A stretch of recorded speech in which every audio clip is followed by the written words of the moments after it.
All right, so welcome everyone. We've just reached the top of the hour and we'd like to be respectful of your time today, so we will go ahead and get started. So welcome to the webinar on from reactive to strategic, planning for a blended future. Before we get started today, I'd just like to go over a few quick housekeeping items. There's live transcription available if you'd like to use this feature. You can enable it by clicking on the live transcript button within your Zoom controls. And then you can choose whether you'd like to show subtitle, which will display the captions along the bottom of your screen, or you can view the full transcript, which will display the transcribed text in a sidebar along with timestamps and speaker names. Please note that we have a few different communication tools enabled during the webinar today, and they will serve slightly different purposes. You can use the chat box for a general conversation with other attendees. We are using Zoom Webinar today, not the meeting tool, so you'll need to click on the little drop down to make sure that your chat messages are set to go to everyone so that everyone in the room can see the conversation. Just a heads up that the default is set to only hosts and panelists, so it's easy to get mixed up.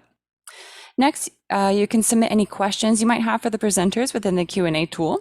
You can also like or upvote a particular question that has already been asked. Since we're expecting a large group for this webinar, your questions might get lost if you only post them in the chat. And if you don't already have these open, you can access both the chat and the Q&A by clicking on their icons along the Zoom toolbar on the bottom of your screen. Lastly, there's a collaborative worksheet available if you'd like to contribute throughout this session by taking notes, sharing and collecting resources, as well as a place to continue the conversations even after this live session has ended. I see Dylan has popped that link into the chat, so thank you very much. So you can access that from that bit.ly link. And we'll pop it in again throughout the session as people join. All right, so that's it for the housekeeping items. At this time, I'd like to hand the mic over to Dr. Karen Solomon, who is the Vice President and Chief Transformation Officer for the Higher Learning Commission, to give a brief welcome and review today's session agenda. So over to you, Karen. Thank you so much, Caitlin, and welcome everyone. We've got over 90 people registered for this webinar this afternoon, and we've been hosting webinars for quite some time. I'm going to move on to the next slide and talk a little bit about the format and the purpose of the webinar. We have been offering webinars since the beginning of 2021, recognizing that our institutions were moving into and had moved into the digital space, but we're going to stay there for quite some time. So we offered a series of webinars, both for folks on the instructional side of the house and also for administrators. And today's webinar is designed for administrators, once again, thinking about how we plan for the future and distance education involved in that planning. I want to thank everyone for participating today, but most of all, I really want to thank the Online Learning Consortium. They've been great partners with us for the last year and a half, almost 2 years, since we really started talking about our possibilities and moving forward with that. And I'm going to move to the next slide now and talk a little bit about the webinar. We actually designed these webinars in conjunction with the Online Learning Consortium, knowing that our institutions still needed to provide quality assurance during this time. And we were lucky enough to have funding from the Lumina Foundation that we were able to repurpose from a current grant that we had to actually support these efforts. And we're very grateful and thankful for Lumina Foundation for their support. I'm now going to turn it over to Nicole Weber to kick off and introduce both herself and Dylan Barth. And take it away, Nicole. All right, thank you so much, Karen. For those of you who may not be familiar with our work, the Online Learning Consortium is a nonprofit organization dedicated to supporting the work you're doing in your institution to provide quality digital, blended, and online experiences for your students. Each year, we offer conferences and events that center around networking and showcasing the work and strategies higher education leaders and innovators are leveraging to reach and teach their students. We also offer a number of programs, certificates, and workshops in our Institute for Professional Development to learn about and apply things like quality online teaching practices, learning sciences, and accessibility to teaching, instructional design, and leadership. In addition, we also support researchers sharing their work and white papers around emerging trends in the Research Center and in our peer-reviewed publication, the Online Learning Journal.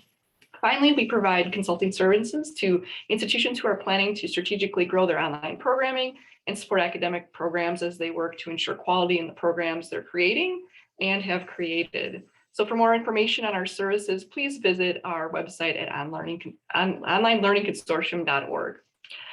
So with our depth of experience in digital, blended, and online learning, we are very excited to be partnering with the Higher Learning Commission to facilitate 2 webinars this month that support the work you're doing in your institutions. So with that, I'm going to turn things over to Dylan Barth, our Director of Professional Learning, to get us started by introducing today's fantastic panelists. Over to you, Dylan.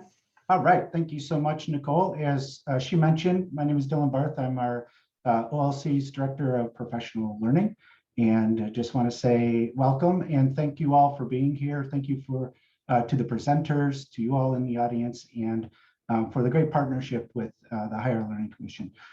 So I do have the pleasure of introducing our wonderful speakers, and I just want to provide a little bit of context about the webinar too. We're talking about reactive to strategic planning for a blended future.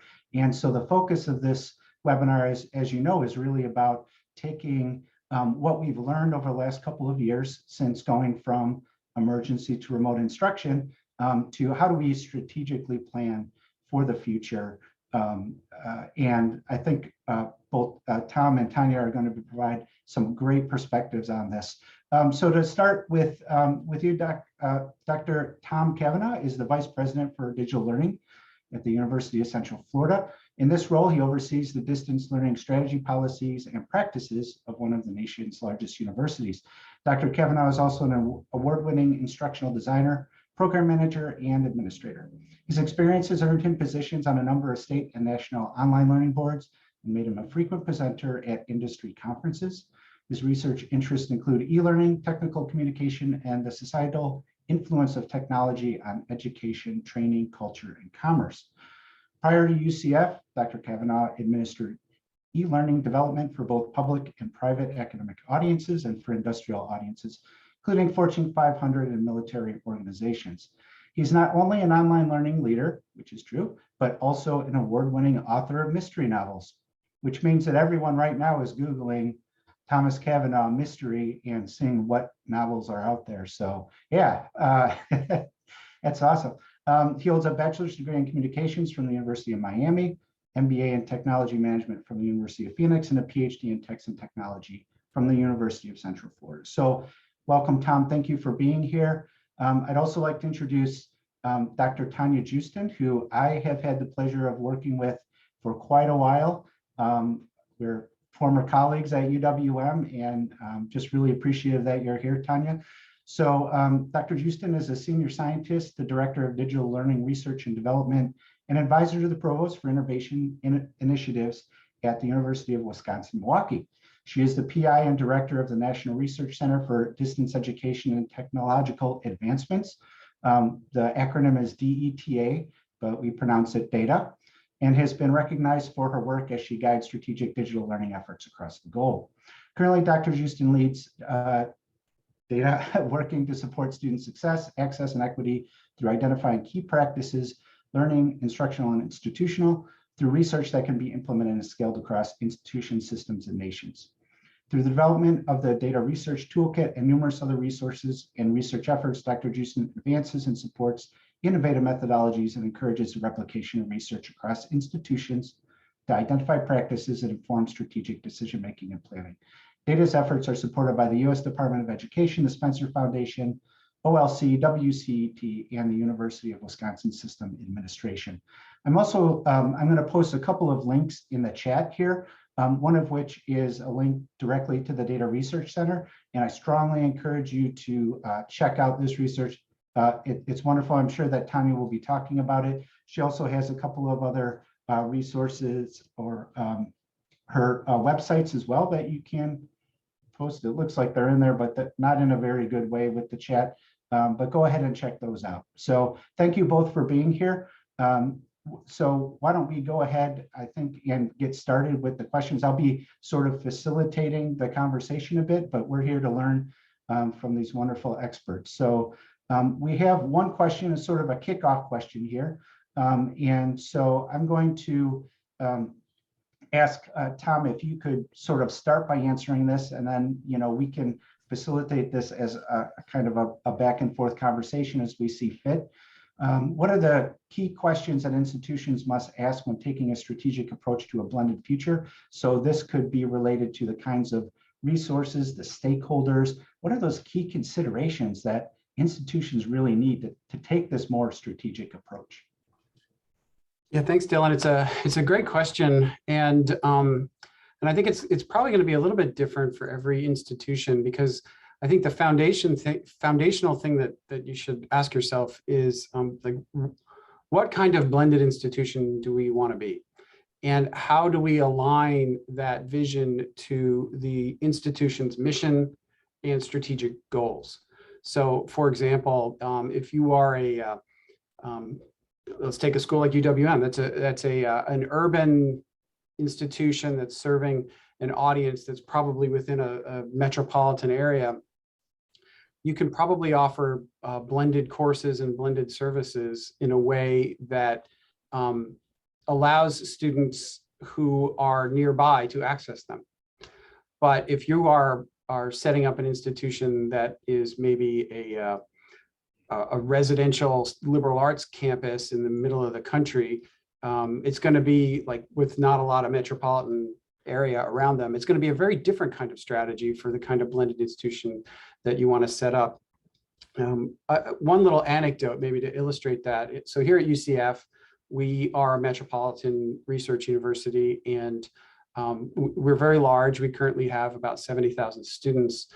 And I'll quote a former boss of mine, somebody I know Tanya knows well, Joel Hartman. And Joel was our former CIO before his retirement. And he used to say online, not inline. And he converted a lot of the processes that were manual, you have to be on campus, physical processes like standing in line to register or pay your bills or your tuition or whatever it is, and put all of that online in the portal. Now you might say, well, we all do that now, but at the time Joel did it, everybody didn't. And what he did was he created a blended ecosystem where he was delivering digital services to face-to-face students. And it allowed us to scale and serve a whole bunch of students in a way that they had not previously been served, and frankly, better, because they could get instant service as opposed to standing in line to pay their tuition or whatever the case may be. And all of that is sort of infrastructure. I'm not even, and I think we'll talk more about sort of the blended course design. So I'll maybe defer comments on that and give Tanya an opportunity to weigh in. I think Tom raises a really important point, and I think that's a big piece of this is that, you know, we've all went through sort of this collective trauma of the pandemic. There were a lot of unexpected scenarios, and public health really became number one. And I think moving on from that, this isn't just about sort of something now that's tacked on. This is something where we have to rethink our institutions. And that really starts with developing, as Tom had mentioned, this blended institution, a strategy for the blended institution, making sure you have a strategy, but also thinking about how that strategy aligns with sort of the existing vision and mission and goals. You know, Tom had mentioned mission and goals. So again, I can't say that enough about how that alignment really also is a piece of infrastructure to make sure that you have quality learning. And it's really important. Beyond that, and making sure that you are getting a group of people together and you're thinking about what is going to be the strategy and how does this align, eventually you need to think about what worked, what didn't work, and how do we leverage that and how do we fill in the gaps. But I sort of also once you sort of got that rolling, I mean, the big piece of this is looking at the data. Now, of course, I'm always into the data, but I think a lot of times we're making assumptions about who our students are today. And I think we really need to refresh our idea about who our students are, sort of where are they coming from, what experiences have they had. I mean, we all know that your experiences outside of the classroom and inside of the classroom or with technology are going to influence your expectations or your future interactions. And so we really need to better understand that. We also need to understand now, as we are in this pandemic, what do they need? What is success for them now? Has that changed? What can we provide for them? What new things do we need to be providing for them? For example, we did a study with UW System, and you could find this on the data research website. And we asked students, it was really about the digital learning experience, students' interaction with the learning management system and the digital learning environment. But we were wondering about how previous experience or mode preference impacted that. And surprisingly, we found out that only 3 out of 10 students actually wanted to return to fully on-site classes. Now, while they wanted to come back to campus to hang out with their friends, they did not necessarily want to be attending classes as they had previously. So it's just little pieces of data like that, making sure you're talking with your students, collecting data from them to understand sort of where they are now as we're planning for fall 22. Is it 2022 already? How did we get here? Great, thank you both very much. And a couple of takeaways there that I think are really important to note. One is, Tom, you had talked about the fact that that having an infrastructure in place for your online students, it just benefits all students, no matter what mode they're taking courses in. And so that I know that you had mentioned we're sort of already at that point where a lot of institutions are there, but sort of being very mindful of when developing those infrastructures, if it can benefit these different groups, that should be part of a strategic plan. And Tanya, you were sort of mentioning getting that student voice and really understanding their needs. Tanya, do you have any strategies, or you too, Tom, about how to gather that kind of data around students? Yeah, absolutely. I think one of the things is and I've been sort of a victim to this too, is like, we think we know who our students are. We think we know what they want and those sorts of things. But often I feel like we don't, and so especially too, I think we need to take a step back. And I know we talk about this in our guide, the blended institution of higher ed, but we need to take a step back and just think of all of the different things that have just happened in the past couple of years, right? So we've had these, these global health changes that have happened. That's had an impact on students. We have change in economic factors, right? So we have the huge exodus from the workplace. We also have this gig economy, which is, bigger and more influential than ever.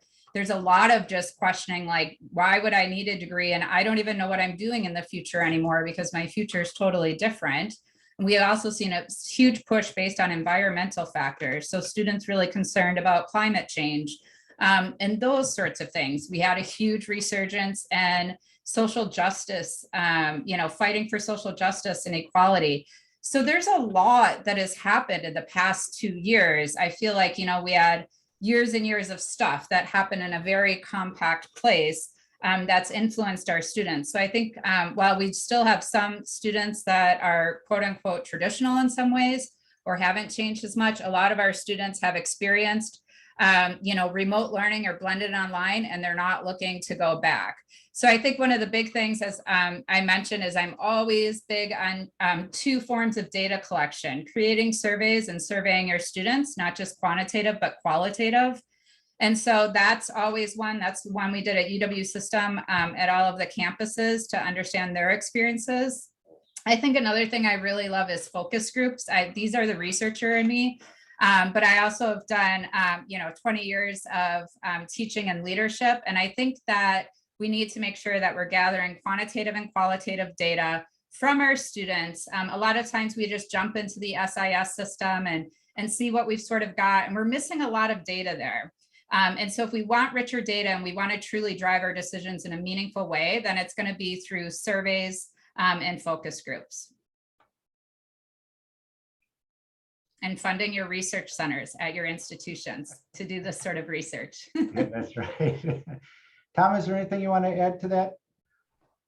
No, so I think Tanya said it better than I was, because when you said, how do you collect these kind of data about students, you ask them, right? And that's basically what Tanya just described through surveys and focus groups. And we do similar things here to try to find out what's on students' minds. We've learned a lot through the pandemic, especially like, for example, the need for counseling and mental health services that has just sort of exploded, and being able to serve those students in new ways that, frankly, ways we weren't really doing a great job of prior to the pandemic, where everything was in person. Now there are a variety of modalities that we're able to serve students, and it's mostly just by having students tell us whether we ask the question or they volunteer it, that we find out. I just wanted to jump in quick, and I know we'll get in, this will come up a lot because Tom's already mentioned it a couple times, but supporting students across modalities, but supporting them in their mental health challenges. We know that anxiety and depression are higher than ever. And one of the things we've learned in our study as well is more or less, are we assessing students' impairments, whether they're physical or mental or cognitive? And so I think a lot of times, again, we don't even understand our students and those sorts of challenges that they're bringing to the classroom. We build classrooms around traditional sort of typical students. And now, I was just reading this article and they were saying like they were going to start testing all students for anxiety. And I was thinking, why don't we just design our institutions and our classes as all students are going to have these challenges? Because after this trauma, they really do. And so I think Tom raises an important point about attention to these different kinds of health needs of our students, which are very crucial for them to focus on their academics and their success. Yeah, thank you both. And I wonder too, if there is, with instructors on campus too, having experienced the pandemic themselves, like if we think about sometimes instructors, well, I learned this way, this was my experience, and so it should apply to our current students. And that's not the case. But having gone through the last couple of years, even instructors being a little bit more open to, yeah, we all need a break. We all need those support services and our students too. So hopefully there's a real shift there. So thank you for those perspectives. Caitlin, would you mind moving to our next question? So this is an issue. How can institutions better define their course modalities and then incorporate those definitions into their processes, into their data structures, into their professional development? And so this comes out of the issue that seems like different campuses, institutions, defining hybrid, blended, in all sorts of different ways. So what's your advice here? Tanya, do you want to start? I feel like 20 years ago, almost 20 years ago, part of some conversations at the University of Wisconsin-Milwaukee, and it was really focused on how do we manage student expectations, because they were coming into courses that were using digital technology to some degree, maybe replacing seat time, time in the classroom in a seat, maybe not. And so we really needed to rethink about how to manage student expectations, and then, move forward to the pandemic and just discussions with my national network of colleagues. It was just very interesting on how many people were thirsting for examples or shared knowledge around how do we define these things. I'm just going to talk in more general terms, and I know Tom and his team have come up with some really phenomenal examples, and Tom has a really good breadth of things nationally. And so, we had this planning for a blended future we did. It was a guide for educators, and I'm a social scientist, and I really get into definitions and characteristics and these sorts of things. But one of the things, and looking across all of them, that we're going to see is there's really 4 components, right? Like, is there technology or not? How lean and rich is that technology? Lean meaning, text-based and so forth, or is this sort of a video broadcast class that we used to have in the 90s that now is back again here in the 2020s? But also there's the thing in that temporal now, right? Like a lot of digital, whether it's tech enhanced or digital, blended or hybrid, meaning a portion is usually done online or fully online. That's sort of how we conceptualize it, and a lot of the research is. But there's sort of this temporal aspect where it used to sort of all be asynchronous, right? Sort of self-paced, at your own pace, sort of situation when you were online. Now, because of the advancements in technologies, there's so potential for exactly where we're sitting in here, right? That there can be more live, real time. And so beyond just the technology, does it use technology or not? That's really not enough, right? We need to know, like, is it in real time? Is it over time? When are the times we're meeting in real time? Or what we used to do with blended is what percentage of it is going to be online versus in class, and then clarifying when those times we were going to meet in real time were going to be. We also have the spatial issue, right? Like, where is learning happening? Not only is learning happening on campus, we also see learning happening in remote locations. And I just don't mean at home. There's actually classes in some universities that are happening in different locations. And then also too, we have the learning independently at home or live connected with others. So I think, the tech and the temporal and the spatial are important, but the one thing I really like to focus on is sort of the pedagogical. And so are we looking at more instructionist? Is this lecture centered?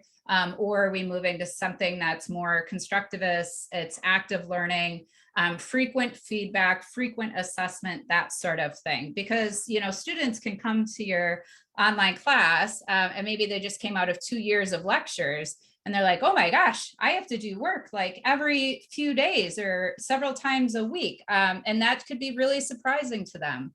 So I think it's also important that we help them understand sort of that pedagogical or that course design that they're going to expect. It's not just showing up at 32 lectures and taking 3 exams. You're actually going to be collaborating with others and doing work often so you can get more frequent feedback and understand your learning. So, I just wanted to provide that framework. So when you're thinking about, and folks across the country, I think they all sort of fall under that for dialecticals there. And that's something to think about. And I'll go ahead and pass it over to Tom, because I've been very impressed with the categorization system that they developed for modes at UCF. Thank you, Tanya. In fact, I just put a link in the chat to our page that defines our modalities, and this has just recently been updated within the past semester or two, kind of coming out of the pandemic. And I will say I am a big fan, a big proponent of having defined modalities so that everybody is operating from the same level set of expectations across campus, and you're all using the same vocabulary. You're all, you know what this means when you refer to blended, for example. You all are defining that the same, because there are a lot of ways to define it between institutions, let alone within an institution. So I do think this is a really important foundational thing to get right as you are trying to establish a blended institution, and however you define that, whether that's with blended courses or a mix of online and face-to-face, or all three together like we do and so many others. I will say though that when you are defining your modalities, I think it's a balance between trying to reflect existing practices that are happening on campus, but also setting boundaries and guidelines that people need to kind of operate within. There's some tension there, and you have to find the right place between those two extremes. But you can't impose things on faculty that they're just not going to do. But you also have to maintain some sense of order or else it's chaos, right? So it needs to be somewhere in the middle of that. It's like if you're a parent, your kids don't like rules and boundaries and bedtimes and other things, but it's actually good for them, right? So there's a little bit of that on the side of you have to have definitions. So we've been challenged coming out of the pandemic, where we had a very long-standing established set of modalities defined. We have these like couple letter codes that everybody knows what a W course is at UCF. You just say a W course, everybody knows what it is. A V course, an M course, which is our definition for blended. So M is mixed mode. Coming out of the pandemic, where, as Tanya said, we're back to this kind of synchronous video instruction that we had excised over the years and hadn't been doing much. Now it was ubiquitous for 2 years during the pandemic. Some faculty have elected to try to continue doing that. And some of them are actually doing it pretty well. They've found the right discipline and the right pedagogical strategies to make appropriate use of synchronous video within a course. But we didn't have any modalities that address that. So a faculty member says, all right, I want to teach an M course, a mixed mode course, which would be blended, where it would be, say, the Tuesday portion would be in class, in the classroom, and the Thursday portion would be online, asynchronous. Now they're saying, I want to do my Thursday portion synchronous through Zoom or something. Well, we didn't have any modality that would define that for students, so that they would know that on Thursday at 10, now they have to be available online to log in. And that has vast implications for their work schedules and their childcare and all kinds of other things. So what we ended up doing coming out of the pandemic, and you'll see this if you go to that page, we've kept our modalities basically, but now several of them have two different flavors, what we call attributes. It can be a flexible attribute, which maintains the asynchronous kinds of perspective that we've always done, and flexible, flexible, which is the asynchronous, and live, which is the synchronous portion. So if you want to do a video course, you can do it either flexible or live. If you want to do a mixed mode blended course, it can be flexible or live. And it has to have scheduled meetings, because the minute you add live attribute to a course, you may be maintaining the geographic and spatial flexibility of online learning, but you've eliminated the temporal flexibility of online learning. And it's super important for students to understand that so that they can build the right schedule that suits their particular needs. Maybe the last thing I'll say, another example, just a week or two ago, I was invited to speak to a department meeting in one of our engineering departments. And I probably got 3 or 4 questions, different versions of like, how much face-to-face can I get away with in my online class? I sort of have to sigh and say, none, right? It's an online class. You shouldn't have any face-to-face. But if you want to have some face-to-face, we have a modality for that. Use that modality. Don't call it an online one. Call it this other thing. And for us in Florida, a lot of it is defined by what's eligible for the distance learning course fee, which is governed by a state statute. And it has to do with percentage online. And so we've got some of our modalities aligned with that. It was just a matter of educating the faculty that you can do what you're trying to do. It's just not called what you think it is. It's called this other thing that you may not be aware of. And we just need to get you up to speed and an instructional designer to work with you to design your course to fit within those parameters. Thanks, Tom. And something that I want to point out about the page that you provided is that is nested within your institution student support area. So it's like clear, right? That's what it looks like, at least. So it's actually our online student support area. Online, the one that we maintain. Yeah. Okay, excellent. So, and I mean, it's very slick looking. And I guess my follow-up question is, you had mentioned the getting to that middle ground of definitions with the instructors on campus. Do you have any advice for any of the leaders out there who are trying to do that kind of work on their campus to come to a definition that folks can agree on and go with, abide by? Yeah, I think it's part of is maybe auditing or somehow curating what's happening on your campus and categorizing it into, okay, these people are all doing something that looks like a blended course where maybe people meet on campus once and the rest is asynchronous online or something, and try to group them together. But I would also say bring in some best practices from the field. Like Online Learning Consortium has definitions, and other organizations and institutions have definitions that can be great starting points. Even if you tweak the dials and the switches on it a little bit, they're great starting points. And it also has some credibility that if you get challenged on campus, like, well, why do I have to do this thing? Why can't I just decide on a week-to-week basis if I'm going to be in class or not, that you're infringing on my academic freedom or whatever the argument might be. You have some external authority you can point to and say, look, this has been evaluated and developed over years and determined to be best practice, and there's research behind it, and it can be a way to provide some credibility and some substance and not make it arbitrary. Yeah, that's wonderful. And it sounds like kind of both a top-down and bottom-up approach in terms Absolutely. of what's happening on campus. But here are some working definitions we can use as a model. That's great.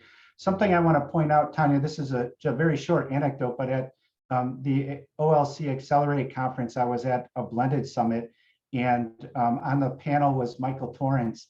And when asked, how do you define blended learning and programs? He said, well, I don't define it. I go to the expert. I go to Tanya Justin, and which is very nice. And you had mentioned this 4-part framework, and I just wanted to ask, is that available on one of those resource sites that you had provided and that I put into the chat? Yeah, I feel like Nicole might have already thrown it in the Okay. chat, and she did. So Okay. if you look back at her comment, it's on page 17 of our Planning for a Blended Future guide. It's available at dataresearch.org under publications, or it's also available on the OLC website as well. Excellent. Thank you. Yeah, definitely check that out, folks. And I should mention, you know, at Tom Cavanaugh's University at UCF, Calvin Thompson and I have had lots of conversations about this. And I actually include his work in the guide, just showing that we're all consistently thinking about this. And this isn't new. I mean, we've been thinking about this for those of you who might be new to blended or hybrid learning. We've been talking about this for 20 years. You know, how do we define it? And I think, you know, what Tom refers to also is making sure that it's iterative. You're checking in every semester or year to making sure the definitions work for your students and your faculty and your administrators. I would also say, well, I 100% agree with that. We've tried to not change them too often too. We've tried to push it as long as possible before we change something, because it seems like just as you finally get everybody knowing what this term is and what this thing is, if you change it, then it just creates so much confusion. When we're still dealing with the ripples of the addition of attributes of flex and live. And it's been a couple of semesters now, but people still quite haven't gotten their heads wrapped around it. The college schedulers or the faculty, just the fact that I got that kind of question from our faculty in that engineering department, like how much online can I do, means that they still haven't quite grasped some of this. And some of these are folks that weren't doing a lot online prior to the pandemic, and now they're just finally getting along with our program that we've had for 25 years. But I would just say, push it as far as you can before you have to change it, recognizing that you, to Tanya's point, you will have to change it at some point. Yeah, and I think there's changing sort of the definitions or tweaking them, but when it comes to actually changing the coding of modality and your information systems, that's sort of a different story, right? So NCES and the government has a certain coding system for iPads in-house, and I work with different institutions and get data from them. Everyone sort of got a little bit different. And so how you are, it's not only about managing expectations, which is super important, as Karen's driving home here in the chat, because we want to make sure students' expectations are met, they're satisfied, it's not influencing their success negatively. And we want to make sure on the instructor side, they know what they're signing up for, they know what they're teaching, and they know that this mode is the best for the students to achieve the learning objectives that they've identified. But as also as a data person, it's great because we can look at differences and similarities and the different modalities. But also becomes the issue of you have to be careful in tweaking any of the coding, right? Because you can't change historical data. And so if you do anything like that, you need to really be considerate. So I know a lot of times people might think, oh, definitions can be flexible. We could just start changing the modalities and we can add others, and just really think that you have this historical data system for decades that's going to be able to compensate that. And it also is going to affect how you're reporting data to the government. Can I just underscore that? That's such a great point, Tanya, that you can't just change the definition of something that you've been using for a long time. It's something we've confronted here. We ended up having to create something new because otherwise you lose all that historical data. It just gets all collapsed into something, and it becomes meaningless when you're trying to look back in time and see how things have changed. Yeah, thank you so much. Oh, can I just jump in on one more thing, Dylan, Yeah, as we're on this? I'm like, oh yeah, we had that other issue. One other issue is, again, making sure that, okay, so we've talked about students, right? Faculty and instructors. The other thing, and our IR people are gonna, love me for saying that comment about be careful changing codes. The other thing that you need to make sure is it comes down to the program assistants in a department who actually enter the data in the system is ensuring that they understand the importance of modes. We one time ran into a situation where a program assistant felt that modes were not necessary and was entering them different, or you have an advisor who thinks that modes are irrelevant in helping students get registered for classes. So modes are important for the entire institution. Again, modality moves just beyond the online and face-to-face, and there's a lot of other information there we need to convey. Some little challenges that we need to make sure don't happen for others. That's a great point, Tanya. So I never would have thought of that, right? Even down to that level, the impact that it can have on students and registration and everything. So yeah, thank you for that. Caitlin, can we move on to the next slide, which is around professional development, which both of you have a lot of experience and background in. So what support services and opportunities, professional development related, can most effectively raise the quality of instruction at institutions? What can folks do to address that quality at the course and program levels? Tom, do you want to start? Sure, and I would say that the technology part is the easy part, right? You can get a learning management system, you can buy some piece of software. What's going to really impact the quality is intentional instructional design, faculty training, student support services, all of the kind of human wraparound services that go into the development of an online program or a blended program. If you'll forgive like a military analogy, when the military is moving into a combat zone, just pushing tanks and armored vehicles and troops into a space actually isn't the hard part. The hard part is keeping that column fueled and fed and clothed, and it's all the supplies, the supply lines that are so important, that keeps that thing running. And it's just as important as any sort of actual battlefield strategy. And I always like to say that we could really easily outrun our quality supply lines in distance learning, because it's so easy to just hand a faculty member an LMS course shell and say, go teach. That's like infinitely scalable just by clicking a button, and it's just simple. But that doesn't mean that's going to be any good. It's all of the training, it's all of the quality infrastructure, the quality supply lines that are required, and it's time consuming, frankly, to invest that. But that's what the payoff is if you really want to have quality. And you don't have to start from scratch. Again, organizations like Online Learning Consortium or UPSEA or WCET or others, there are all kinds of great resources out there, as well as a whole corpus of literature about what best practice and good design, online or quality matters.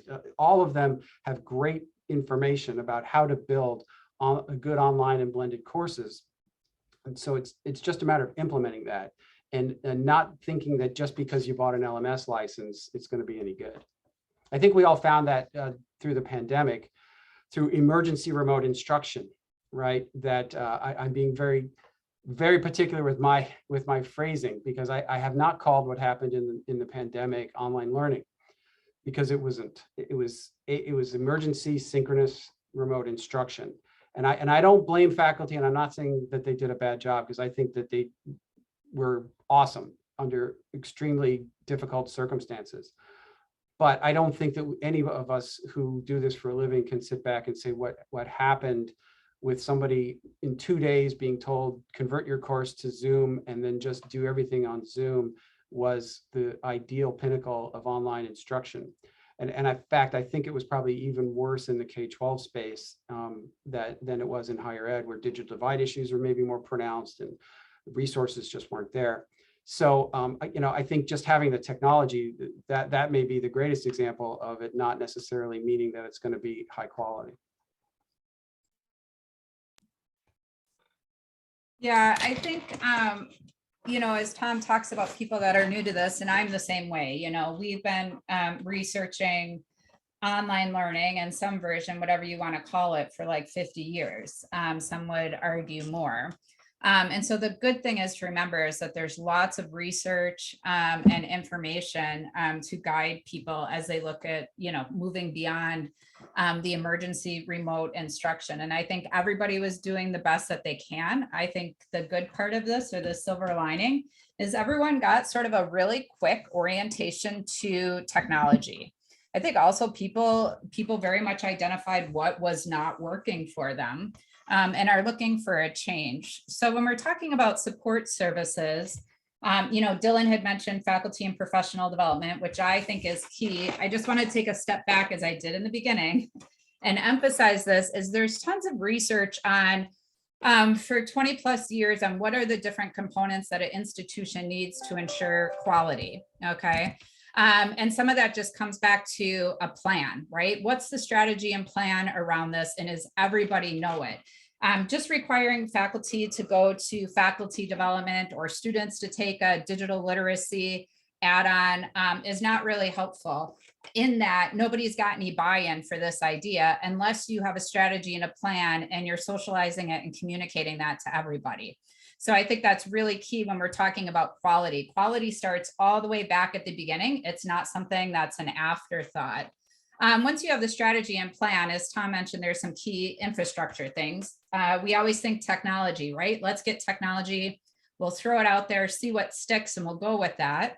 And then what we quickly realized is we need that human infrastructure, those folks that can not only show us the how-tos of tech, but also can show us what are the models that are going to work best. So pedagogical models, instructional models, those sorts of things. And so we have to have the tech piece, the human piece, but we also need to know what actually works in the classroom in our pedagogy and course design that's going to have a positive influence on students. Now, once you sort of have these pieces, right, you've identified a pedagogical model or course design because you've looked at, the last 20 plus years of research. Then the whole point is, right, if this is our innovation, Rogers of diffusion of innovation, this is what we need to sort of diffuse and scale across our campuses, are these great pedagogical models and course designs that we know that will work. And we know that they'll positively impact student outcomes. So we have an article in the Online Learning Journal that talks specifically about how these course design things, designing content, learner support, organizing your course, designing your course, all of these things actually positively influence student outcomes using regression analysis and those sorts of things. So they matter, right? So remote instruction, we have very little evidence from the last 20 years that this instructionist sort of filling the empty vessels with knowledge approach actually works.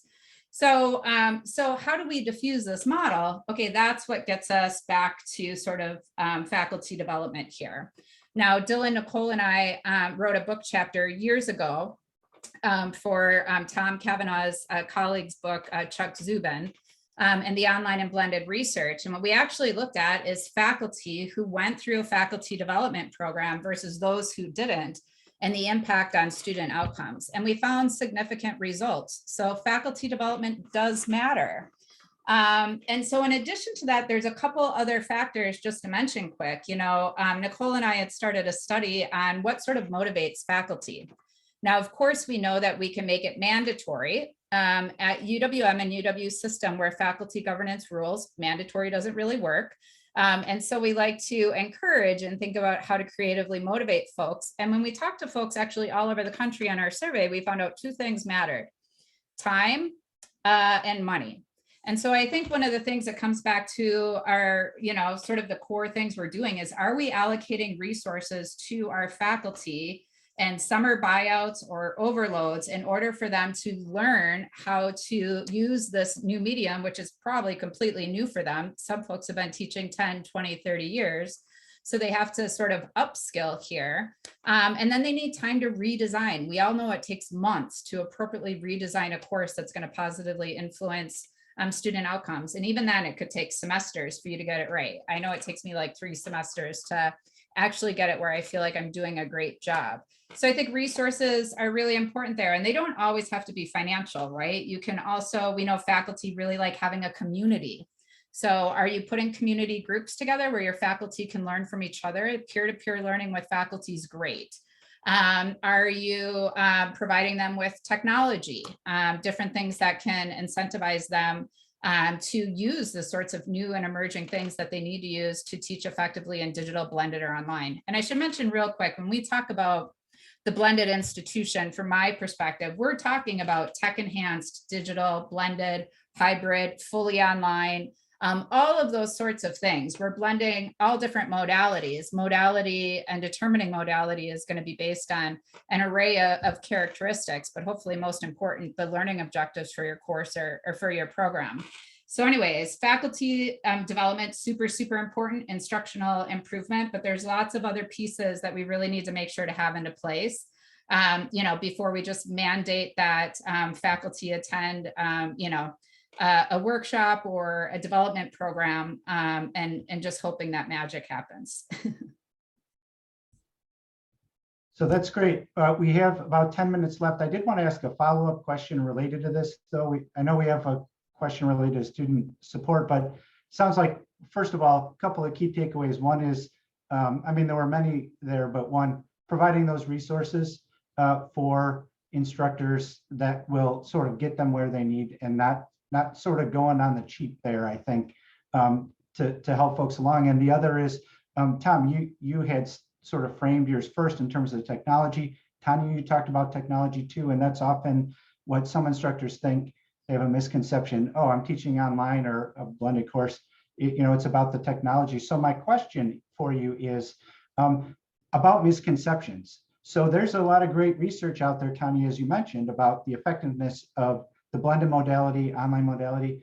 And now we have a set of instructors who taught online emergency remote instruction who might think that they have the skills and high quality approach to teaching. How do you address that at an institutional level to help them with that misconception that they may be doing it right, but there are better ways of doing it?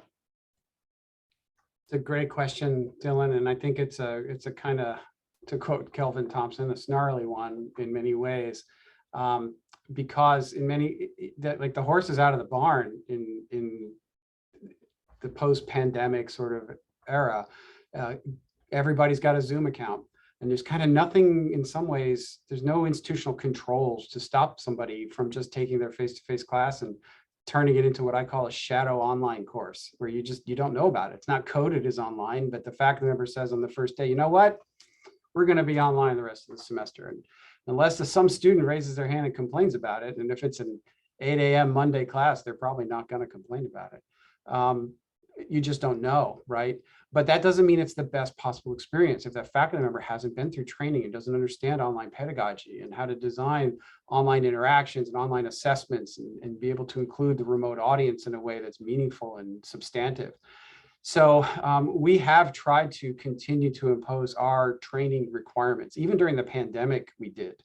We required faculty to go through a slightly modified version of our regular training. We couldn't deliver our regular training in the time and to the number of hundreds of faculty we needed to during the summer of 2020 and the fall of 2020.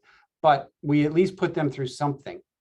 And it was several weeks long, and it covered the key basics. And it wasn't just button clicking; it had pedagogy and online instruction in there.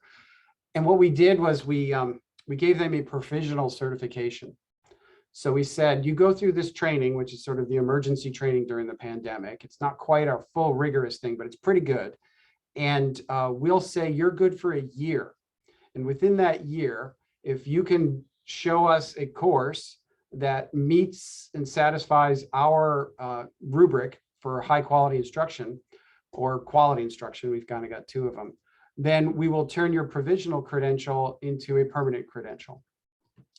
And we've been going through that process of reviewing courses. And I'll admit, not all faculty have come back to us or have responded to our outreach.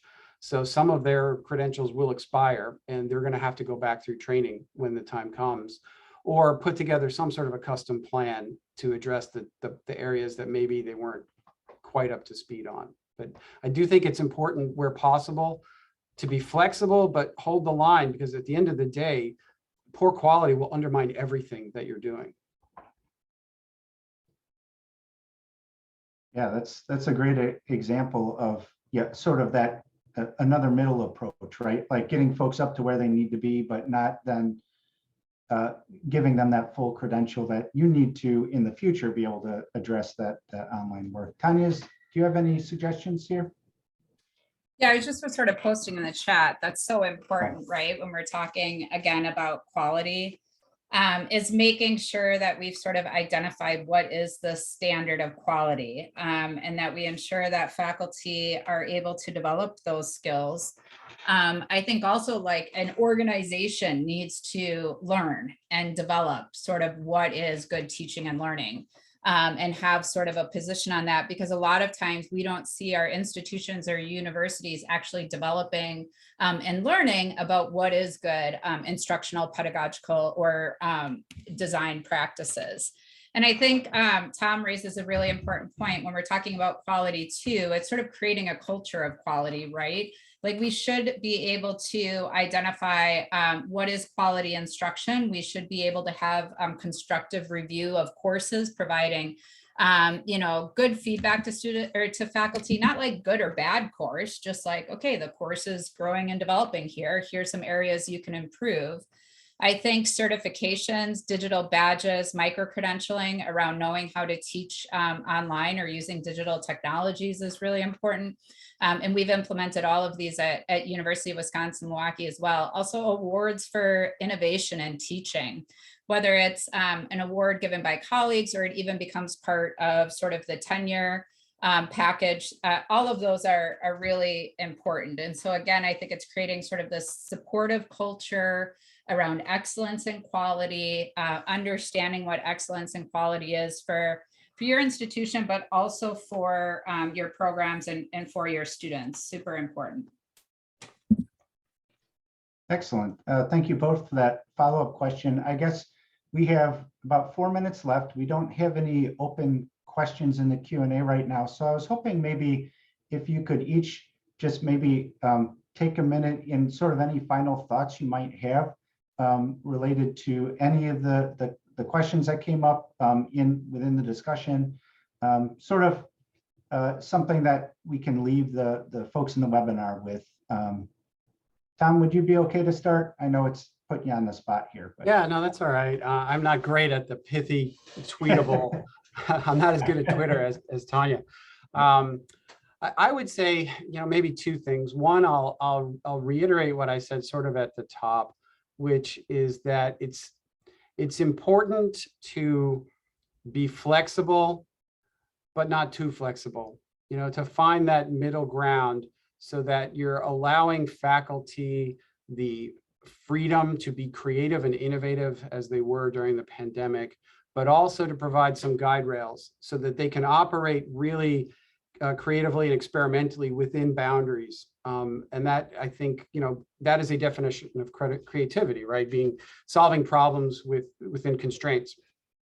And I think those boundaries are the things that allow you to do things at scale, because it provides common definitions and, data analysis and tracking and all of those other good things.